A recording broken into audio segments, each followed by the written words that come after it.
right, so welcome back to the show. We're still live right here on the AM Club, right here on MX24. Indeed, it's a beautiful Friday for that matter. Looking forward to an amazing weekend. But hey, time for us to get straight into Lifestyle Daily. And today we're talking communication-wise when it has to do or bridging the gap between two lovers who are widely apart.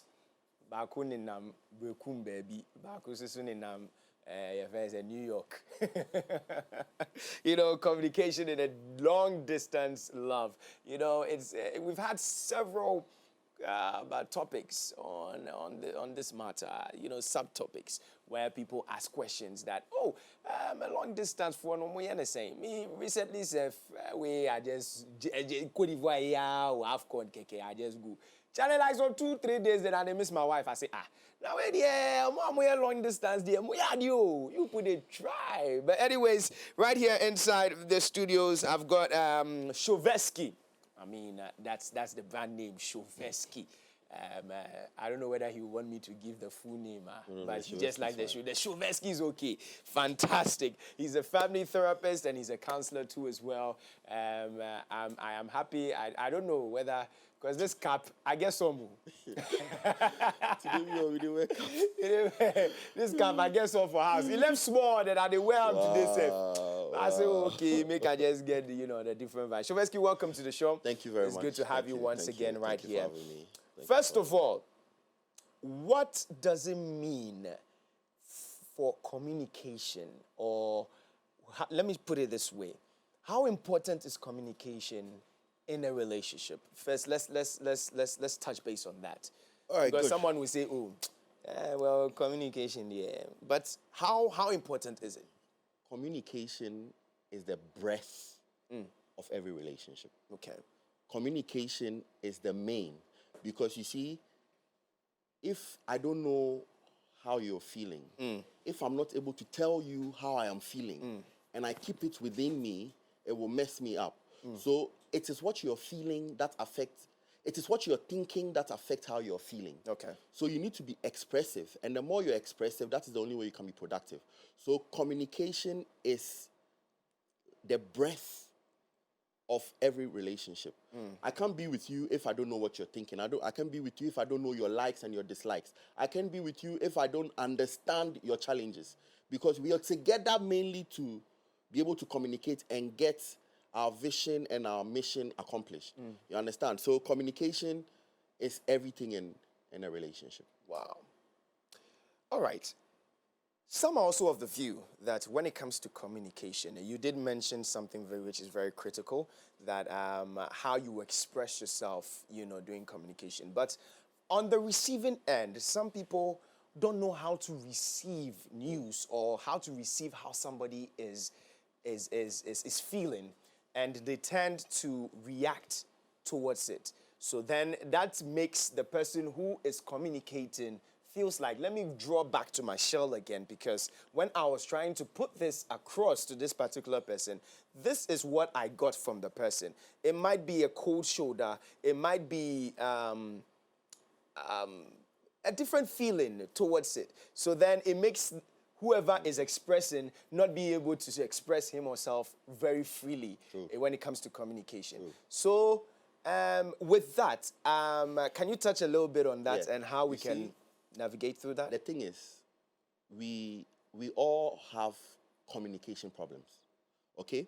There are times that you can be communicating to your wife, but she's getting it differently. Yeah. There are times that she's communicating to you, you're getting it differently. Or there are times that you're communicating, but what you really mean is not how it's been communicated, or that's not how it's been received. Yeah. You understand? So we have to be very intentional. Okay. Okay? Know our flaws. There's something called, I've forgotten the name, but it's like relationship review. Okay. Okay? Where it has to be a must. You need to plan your relationship in a way where we have to sit and talk about issues. Like, okay, for the past 3 months, what has been your challenge? I realized you've been like this for this period. Yeah. Talk about it. And you see, in points like that, you need to really be calm, allow yourself to receive. If we don't do that, we will be together. It's like we are roommates or housemates. Yeah. there's no actual communication going on because you're communicating to me and I don't really like how you're communicating to me. Yes. There's something called emotional intelligence. I mean, and it goes very well in marriages because you need to know when and how to communicate what. If you're coming to me with an issue, you need to know the mood I am in, okay, to be able to know how to communicate to me. There are styles and there are ways of communication. Yeah. You need to learn if you don't know. It's very, very important. That is why before marriage, you go through counseling. Yeah. You understand? And through counseling, will take you through all these things because you will need to know how to communicate to your partner. You need to know the kind of partner that you have, whether they are quick to anger, you need to know their temperament and all of those kind of things. Then you know that, no, my husband, the way I sent him a message, first you test the waters. The way you send the message, the way he responds means that he's calm. Okay, then now I can hit him with this. Yeah. But if you send a message and you realize that, no, the response is some way, then you tone down. But you still have to communicate. Find ways and means. There are people who, will communicate certain things after making love. Okay. Because they know that, okay, now he's calm. He's not tensed anymore. Yeah. Imagine your husband goes to work, you're home. Your husband goes to work and he comes back and he's tired and all of those kind of things. And the truth is that anytime a man is tired, truthfully, and he comes home, it is the calm, the way you would treat him, and the love making is what will really calm him down. Yeah. And whatever else you have, you can throw at him and you'll be able to handle it.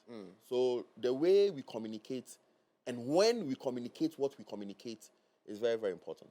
And you did mention that, there's a follow-up. You did mention that if you don't know, you have to learn. Yes. How do you learn? One, the first thing is you have to be willing, you have to know that I have a problem communicating. I am quick to anger, so I get too emotional. Okay. So I'm not able to communicate well for my husband to understand. So that is where you will need a coach, a counselor, somebody to help you. You understand, know how to communicate, know how to manage your emotions and your anger. See, we need counseling. Each and every one of us needs counseling. To be able to work, you're working in an industry, you need counseling to be able to help you with your thoughts, with your emotions, to be able to be productive. You understand? So it is very important that you know that I'm not very good at this. This is what my husband is complaining about. This is what my wife is complaining about. What can I do to work it out? Let me get an external person. Let me speak to somebody who can help me. But the first stage is identifying the problem. Once you identify the problem that I have communication issues, then you will seek for help, you will seek for counseling, and you realize that based on the procedure and the process the counselor will take you through, you will be more calm, you'll be more relaxed, you'll be able to take in a lot, you will not speak immediately. There are times that things just come to you and you want to say it. Yeah. But you realize that you need to process what you say. Yeah. You need to think that, okay, this thing that has come to me that I'm going to communicate, you need to look at the good and bad. Okay, if I communicate it, how do I think this person is going to take it? If I was in the person's shoes, how am I going to take it? So when you are able to do all these things, you'll be very good with communication. Wow. Nicely said. So now that we've established that communication is key when it comes to relationship. I mean, relationship, boyfriend, girlfriend, or what's it called? Courting side, fiancé, whatever, to marriage, everything that has to do with relationship itself. I mean, even aside it being a boyfriend, girlfriend, even family, exactly. Communicating. Because if I don't tell my dad or I don't tell this person that, oh, this is how I'm feeling about probably something that is happening in the family, how will the person even get to know? Exactly. Yes, and that is very, very crucial. Let me just add in, because when it comes to, and even when it comes to kids, if you don't establish it in a way where your kids can communicate freely to you, they start to hold back. Yeah. So you realize that they are going through stuff, but they can't talk to you because they know that you'll be harsh with them. Harsh with them. Yeah. You'll be harsh with them. I remember back then when I was dating my wife, when we were in a relationship, we were not married by then. I mean, she was working with a company where her boss was interested in her. Okay. And all of those kind of things. And if let's say she takes a fork or something to work, the boss would be like, oh, I left mine, so can I have yours? Yeah. And all of those kind of Yeah. things. You see, she was able to communicate to me and kept communicating to me because I didn't come at her like, hey, how is it that your boss is, and all of those kind of things. So she felt comfortable saying certain things to me. She knows that, no, I'm not going to judge her. I'm not going to be quick to say that, hey, how come your boss? So when it happens like that, the trust is there and there's nothing the boss will do that she'll pick. She would listen more to me, and whatever I say and how I say it is what she'll do. And that is what has helped. So back to what I was saying with the kids. So when you are able to give your kids that edge to be able to speak freely to you, let them come to you with everything. The way you respond to them and you teach them will make them come to you and not go to somebody else and go and learn something wrong and not be able to come back to you. So it's very important how we allow our kids to communicate to us. Growing up, it's like you can't speak back when an adult is speaking to you because if she is very disrespectful. So we are very timid. We can't speak up. You are working in a work environment. You are having a challenge. You can't speak up to your boss. That is so wrong. You need to make confidence your evidence. You need to be able to speak up. You need to be able to voice out so that you'll be free within. Because you are not speaking up and you are dying within. And that is what has killed a lot of men in marriages. Wow. Nicely said. Nicely said. So now we've established it. We do know that when it comes to communication, it is very key in whatever relationship that you find yourself in. Now let's narrow it down. Long distance relationship. In your own terms, what would you term as a long distance relationship before we get into the communication aspect? Okay, so a long distance relationship is basically being in a relationship with somebody who is two ways. It's either you establish the relationship with the person maybe you've not met. Okay. And you've established a relationship with the person, you talk to the person, you like each other, you develop love or some feeling for each other. And the other way is where you're with the person here and after time work or whatever takes the person away. Okay? So it is a long distance relationship is basically you being in a relationship with somebody who is not present with you, where you can see them, touch them, hold them, have sex with them, kiss them, or do whatever else you would want to do with them that will make you feel good. Okay. So with that being said, we have two ways where, and that's the reason why I asked you to let us know what would be a long distance relationship. So in a case of these two, and that happens to be the two, the very first one where you've developed something for this particular person because of the way you talk to the person, you're always communicating and all that.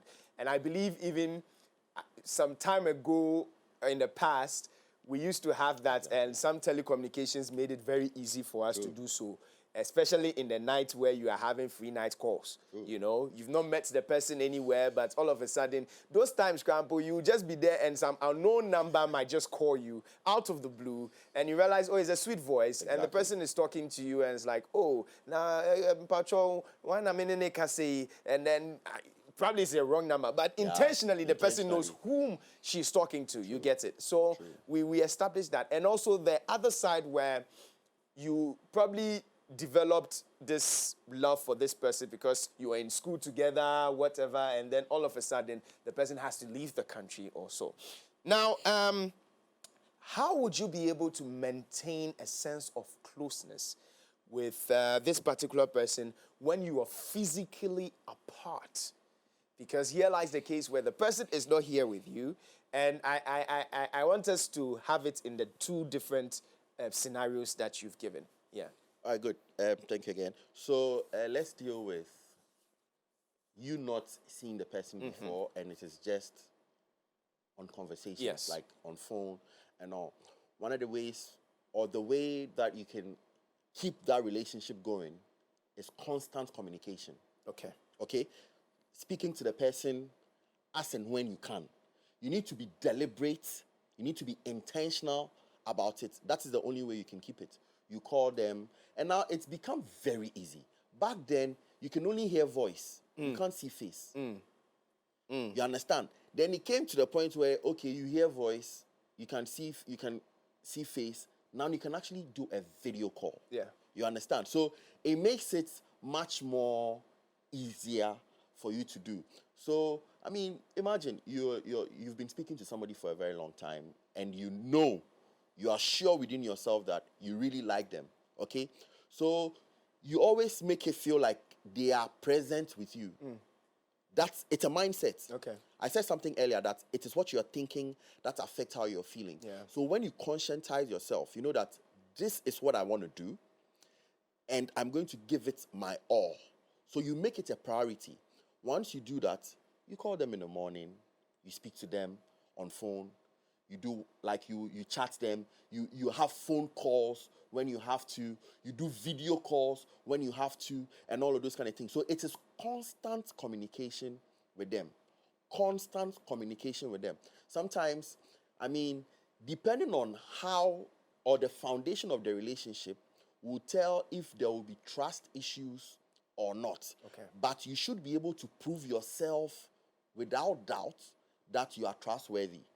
So when you are making a constant effort to communicate with your partner who is abroad, they trust you, they count on you, because they know that anytime when they call you, you are updating them. Most of the times, we don't give updates. Okay.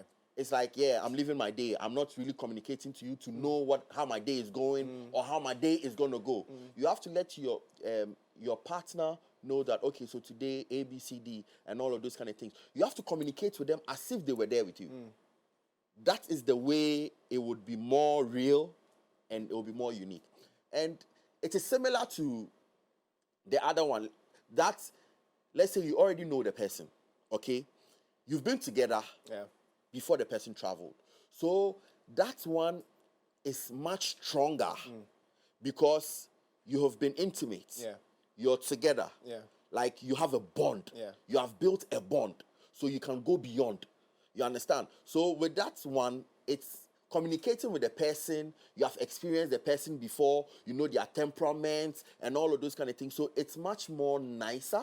It's much more easier to communicate and keep up with them because they know who you are. Yeah. But this is somebody who, the first one is somebody who hasn't met you yet.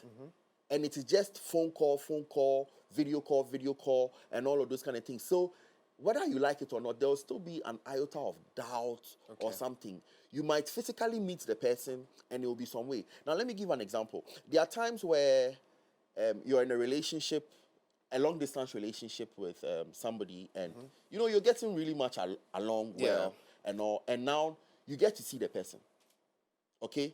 You get to see the person and you realize that, like, it's different. Yeah. Like, the way the person actually really looks, like in person, it's not what you envisage. Yeah. And that can or will mess up the relationship. But when you've been with somebody before, you know how they are. You understand their mannerisms and all of those kind of things. When they are away, you are sure in your mind, you're certain to know whom you're dealing with. Yeah. There are many people who long-distance relationship works for because, you know, people familiarize themselves a lot. Yes. So me, I even feel like in every relationship, it gets to a point you need to distance yourself away from your spouse. Let them really know that, hey, your presence is of essence. Yeah. So now that you are not there, hey, I really need this guy. Wow, how am I able to manage? Oh, wow, now I appreciate all that he's been doing. Oh, okay, so he played a critical role. Not to cut you, should it be a deliberate thing to do? No, it has to be deliberate. No, you see, you need to understand it's a relationship. You need to understand what you are in and know what you can do to fix that problem that is there. There are people, I mean, most of the marriages now, the spirit of familiarity sets in. Yeah. Like, I feel like you are my partner. Like, we are, and so what? Like, you know, and sometimes they ask like, oh, I mean, I don't really care if you're not around. Or what do you really do for me? And all of those kind of things. But when you, let's say you travel for work or something, I mean, there are people who get work offers and things like that, but they don't take it. So you can deliberately take it, okay, I know I'm going to be gone for this period. Yeah. So I'm going to do this. And you going is still making more for your family. Yeah. But you are also building it in a way where you would know how your spouse truly feels about you. Yeah. There are people where, I mean, they are very good with long distance relationship. But once they come together, they are not good. They're not good. The long distance relationship has made them feel like, oh, they are so much in love and all of that, because everybody's being careful. Because I'm just communicating to you, so I need to put in my best attitude and all of those kind of things. But when I'm with you, you will get to fart, you will get to do things when I'm around, and you will see how I'll react to it and all of those kind of things. I'll be able to say something to you, I'll spank you. You know, all these things will tell when you are together. Yeah. But when you're in a long distance relationship, you realize that we are all being careful. It's like, I have some few hours to communicate to you, so let me put in my best. Yeah. So I'll put in my best. But once you come down and we are together, most of the times it changes. So would you say, on the part of the fact that you've not met the person before and you are apart, but you've built that love just because both of you talk to each other, but you've not physically seen each other to know the differences here and there. So would you say that that's a dangerous type of relationship? Well, yes, I can say that it's a risk. Okay. You've got to risk it to get a biscuit. I mean, life is about taking risk. You understand? So we have calculated risk. You understand? So once you've calculated it and you know that this is a risk that I've taken and I'm hoping that it works out, you do your best and allow God to do the rest. Good to know. Good to know. But with constant communication, as you did mention, don't you think that at a point in time it will become so monotonous, it will become so disturbing, it will become so worn out per se? And when that happens, what are some of the creative ways that both partners can bring so that at least it still brings them together? Because constantly talking to the person, it will get to a point in time when it is too much, I might feel worn out of it. Or is it that those who are in long relationship build themselves or have that capacity of getting that through? What is it? All right, good. So, you see, it's conscientizing yourself. Okay. It's knowing that my partner is not with me. And as I said earlier, you are not communicating all the time. Let's say we are both working. Okay? When we are both working, so we know the hours in which we communicate. I mean, there are times where, you see, it's how creative you can be. There are times where you can actually watch a movie with your partner. Your partner is there, you're here. I mean, there's this, it's not Netflix, there's another one where you can actually, like, watch a movie together. Okay. You can share your screen. You can watch a movie together. You can join a program, okay, where both of you will be on together. You can play games together. So there are a lot of things that you can do. It's not just we are talking. Yeah. We are talking. You understand? You need to be very creative about it. You need to be intentional about it. Oh, let's play a game. Your partner is there. I mean, on iMessage, like on iPhone, when you have an iPhone, on iMessage, I mean, there are games that you can play together. Like, I play a puzzle, I send it, I'm done playing, I send it to you, you play. And while we're doing that, we are still chatting. So it's about deriving ways to communicate with each other, to spice up the relationship, to keep it going. But if you don't do all these things, you will get tired. It will be one way. Yeah. There's no improvement. It's like the person can fall out easily. Yeah. The person will want something else. And one of the key things I advise is that no matter how long distance the relationship is, make sure that you make it real and make sure that you get to meet along the line, one way or the other. Because I don't see why I will be with somebody that I don't have plans of meeting in the next maximum 2 years. Do you understand? Yeah. It's like we're just communicating. We're just communicating. And one other thing that will keep the relationship going is when you are involved. It's when I'm not around, but I'm still paying bills. I'm being useful. Yeah. You understand? I'm still able to surprise you. You're at work. I send them to come and make a delivery. Yeah. I buy you lunch. You understand? I book a spa date for you and things like that. So you realize that you are not bored. You always I send money, oh, go to the movies or something. You are at the movies, I'm still communicating with you one way or the other. We are chatting. We are doing something. I set up something where you can meet some friends You understand? So there are always creative ways to be able to maintain the long distance relationship. But at the end of the day, you have to do your best and meet. If it is, let's say in a year, you're able to meet once, okay, just to get together, to revive that bond and that human, that body unity thing. Once you're able to do that, you can keep up with it. Okay, nicely said. And with regards to constant communication as well, I've had a scenario where a friend of mine is in a relationship with this lady, and this guy makes sure that he's always in constant communication with this lady.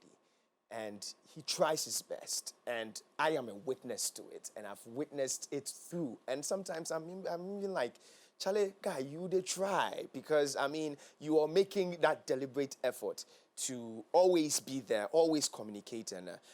But there are instances, or there's been an instance where probably at a particular time, the lady calls in and he's not available. Now she starts having doubts that this guy is not the one for me. Just in, let's say, like 1 or 2 situations. Not necessarily all the time, because he, as I said, I made the statement that he makes that deliberate effort to be in constant communication with you.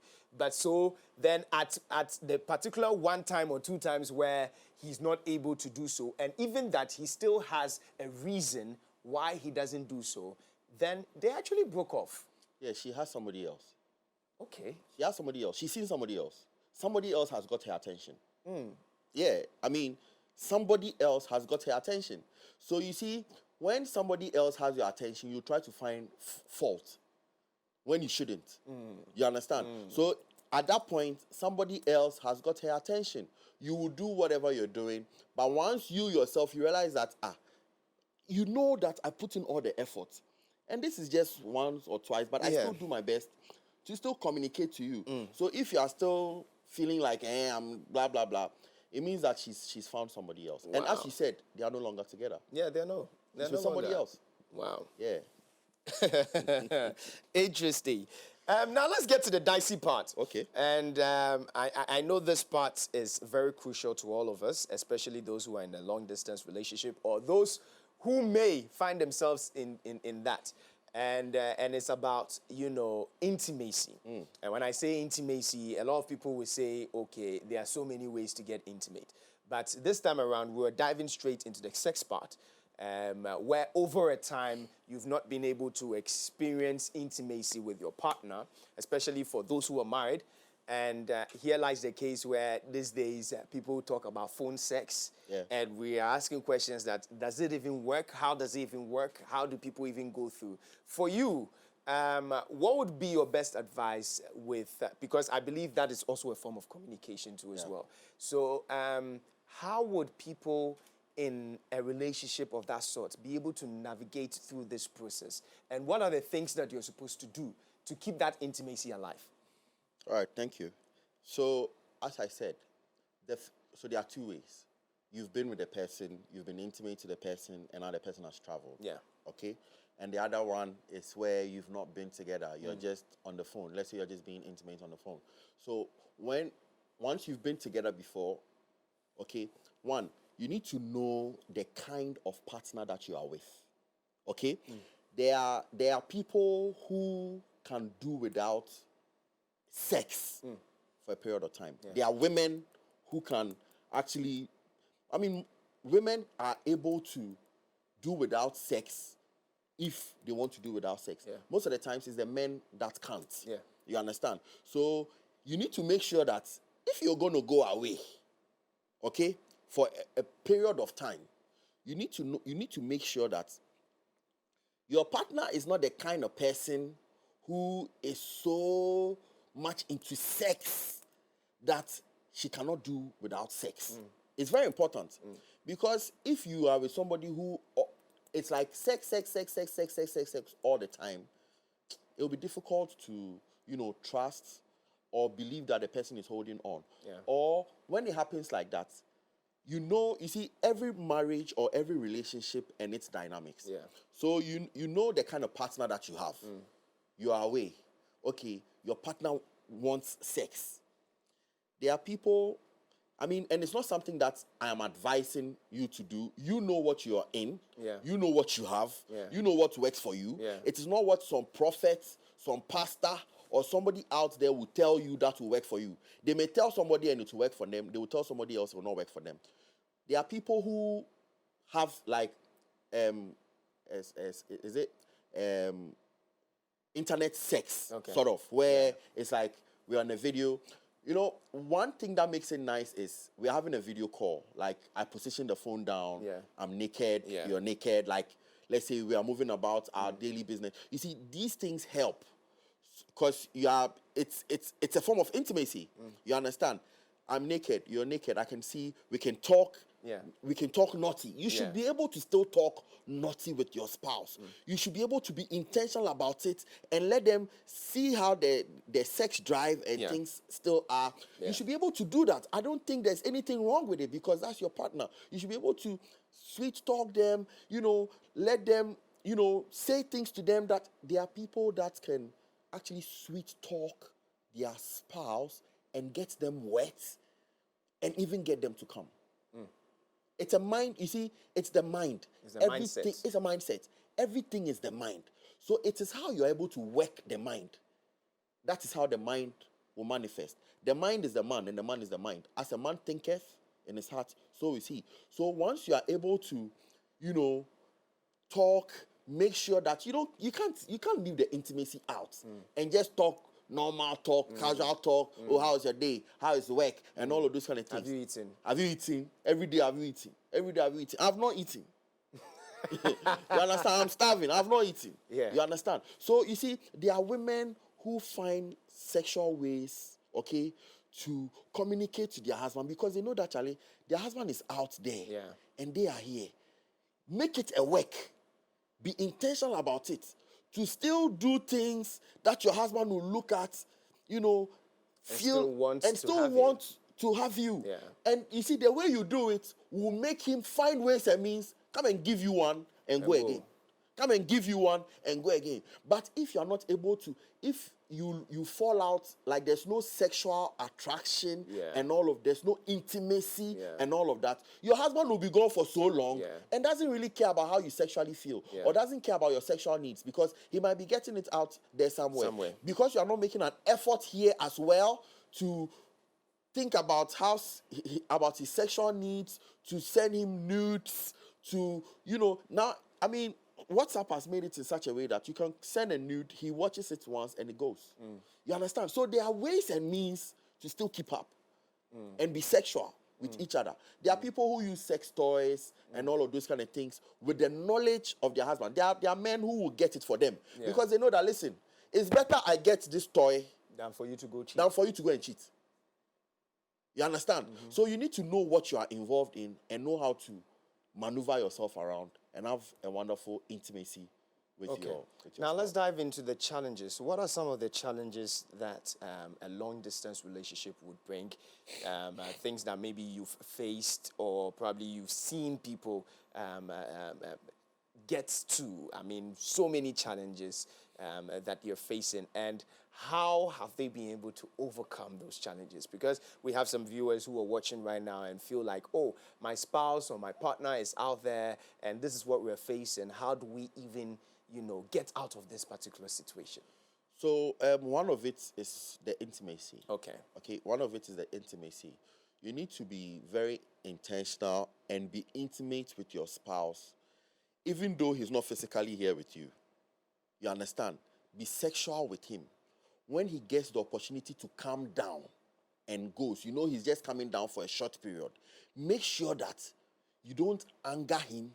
Make sure that you have to be very, very, very intentional about it. And you will satisfy him, make him feel very good, make him feel the best, load him up.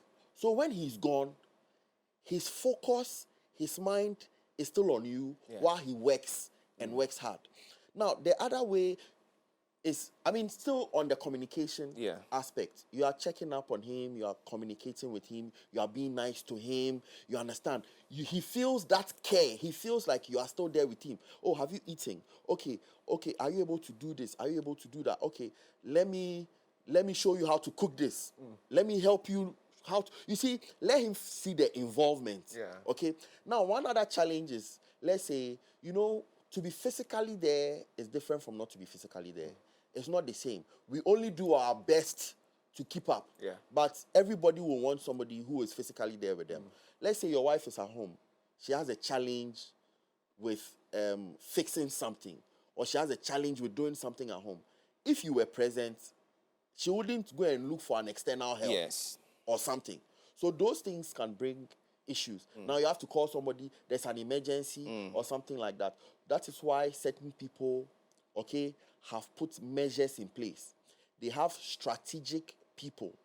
Me like this, wherever I am, by the grace of God, I can still manage my home. I can still do the things that when I am around, I do. When I'm away, I can still do, because I put measures in place. Yeah. You need to plan things ahead before they happen. So that you know that when you are not around, okay, they have to bring water. They have to do this. Somebody has to come and do this. You need to still be able to do that. Yeah. For your wife to still feel that you are home. And it's like she's not burdened. Yeah. It's like she's not the only one doing everything. And you are there. And it's like you don't really know what I'm going through. Like you don't really care and all of those kind of things. Let her feel that you are there, even though you are not there. That is where she's at work. You can organize them to send her a hamper. Give her something. Organize food for her. Book a spa date. These are things that you do to spice up the marriage or the relationship, to make your spouse feel that you are there, even though physically you are not there. I don't know if I've Yes. I think you've pointed out two challenges, and this would be the main challenges that couples. These are like critical key challenges. That's okay. Let's touch about how would you be able to balance the need for independence with the desire to stay in a long, or desire to connect. The independence itself, because we feel like we are attached to each other already as a couple.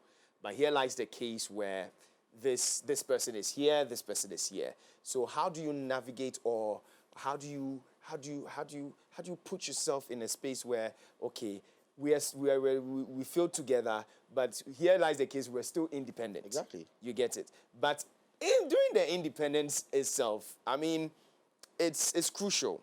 You get it. It's a very dicey too as well, because sometimes you might do certain things yourself to the extent that you might even forget that you're even in a relationship just because the person is not here. Exactly. So how do you sustain that independence to the extent that you don't completely forget that, hey, I am still in a relationship with this person? Okay, so you are away. You know that you have a wife and kids. They are your priority. They are the main reason why you are where you are. Yeah. Okay? So once you know why you are where you are, you set your priorities. You understand? You know you are by yourself. You have your independence.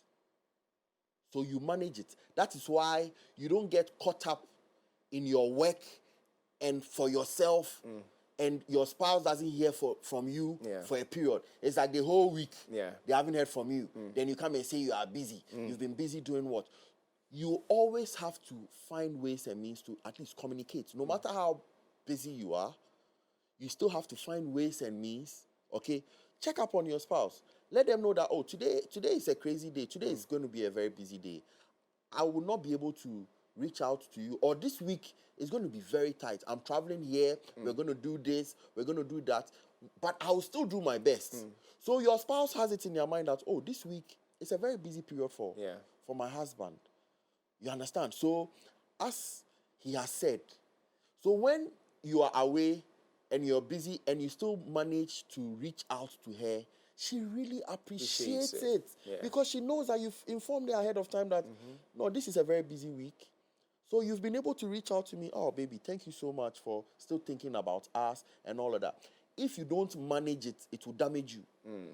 Because now it's like your focus is on. I'm the kind of person where if I'm working, I can shut everything else and just focus on what I'm doing. Yeah. Okay? But now that I know that I have a family, Yes. and my family is a priority, Yes. okay? In as much as I put my focus on what I am doing, there's something that will prompt me. Check up on your family. Yeah. You have time. Yeah. This is the best time because you get busy again. Yeah. So once you have the time, you do this. You have to be intentional. You have to be deliberate about it. Otherwise, you will not be able to keep up. Nice. Nicely said. But are there any, apart from whatever we've established here, is there anything out of the box where, in terms of routines or rituals that you feel would help in the communication when it comes to a long-distance relationship? Well, I just think that one of the key things, we said it earlier, is communication. Make sure that your spouse is not bored. You understand? Your spouse is just at home. There's no entertainment. Yeah. It's like she's home. Maybe she goes to work. She comes back home. And the kids, it's like there are times, so as you're there, you have to let her take the kids to maybe your parents or something like that, okay? Let her have some trusted friends, like have a group, Yeah. okay, of trusted friends where you are all married, where she has like certain female married friends. She has a social life, Okay. where she can also feel that, I can go out. Let her feel, there are people who are always trying to monitor their wives, even though they are away. Hey, where are you going? Where are you going? Let her feel trusted. Yeah. You understand? Let her be able to go out. Do you understand? With friends. Like, make sure you know her friends, circle. her circle. That you trust the circle. You can communicate to each and every one of them. You guys have a group where you can communicate. You can plan something and she's there. When you do this, your spouse will love you. When somebody is trying to make a move on her, she will go like, no, I'm okay. I mean, I'm good. Because she has a social life. She's still able to go out. She's able to hang out. She's able to go to the movies. She's able to go and have a drink with one or two of her friends. Because you don't restrict her. You are not here. You are still restricting a lady. Are you kidding me? She can get to do a lot of things without telling you. Yes. The fact that she's even mentioned to you that this gentleman is interested in me and all of that, what can I do? You should handle it well. You should be appreciative of it and handle it well and know that, wow, the fact that she's been able to tell me this, let me hold her well, let me guide her well, let me do things that will make her very happy and not feel lonely. Yeah. Otherwise, she'll feel lonely. She'll feel alone. She's always at home. It's always the kids. No. Let the kids go somewhere. Let her be able to, also go out. You understand? Let her have a good time. She can be there and you still be talking to her. You do video calls. She'll take pictures and send to you. She'll be with her friends, have fun. Once in a while, she can also check up on you and talk to you. Those are the ways. Very well said, Shovesky. Thank you so much for coming through with the best of communication right there. Any other words you want to share with, all the long distance relationship folks? For me personally, I don't know. I don't know whether it's because of the way I treat my wife or it's because of the way people see the bond and everything. I have a very good friend of mine who actually looks like you though. Oh, wow. In the UK, who keeps on telling me, I keep on telling him that, oh, Charlie, I go like come visit you one day. He said, you, the way you did plus your wife, you sure say you go feel me even move one day without, I get, But yes, I get that too. You get that too. I get that, to be very honest with you, I get that too. So you see, I have started preparing the way my wife's mind, yes, and all of those kind of things. Start putting things in place. Yes, because I'm not always going to be around. Exactly. And you see, so because I know that I'm not always going to be around, I am creating a bond more with the kids. Yes. You understand? Now, my wife goes to work. I'm an entrepreneur. Okay. She goes to work in the morning. She comes back after 5. Okay. I get the kids ready. I have boys. My dad never took care of me. So how do you give what you never got if it's not the grace of God? Yeah. You understand? So I was very intentional about it. I was like, okay, I never had this, but I want to build a family. What am I going to do? What do I have to do? Okay, you need to make time. How do you make time? You can only make time when you're working for yourself. So these are sacrifices that I have made to be able to make time for my family and make my family a priority. So I get my kids ready for school, bathe them. I do everything a woman will usually do in our culture.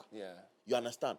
And I see the bond I'm building with my kids. They're able to, with the boys, because I know that I'm not always going to be there. I'm not always going to be available. But once I am available, I have to be reliable. There are men who are available, but they are not reliable. You understand? So once I am available, let me be reliable. So when I'm not there, they know that, oh, when daddy was around, daddy did things like this. Daddy did this. So they learn from you and want to also put in an effort. But when the daddy was there and the daddy doesn't do anything, your boys will also be there and not do anything because they feel like daddy didn't do anything. So mommy, why are you expecting us to sweep? Why are you expecting us to mop? Why are you expecting us to do the dishes and all of those? Why are you expecting us to do all of these? But because they've seen daddy do it, they will do it. They'll help their mom at home. They'll be able to do all of those kind of things. And my bond with my wife is so strong. Sometimes back then I used to ask so can you really leave?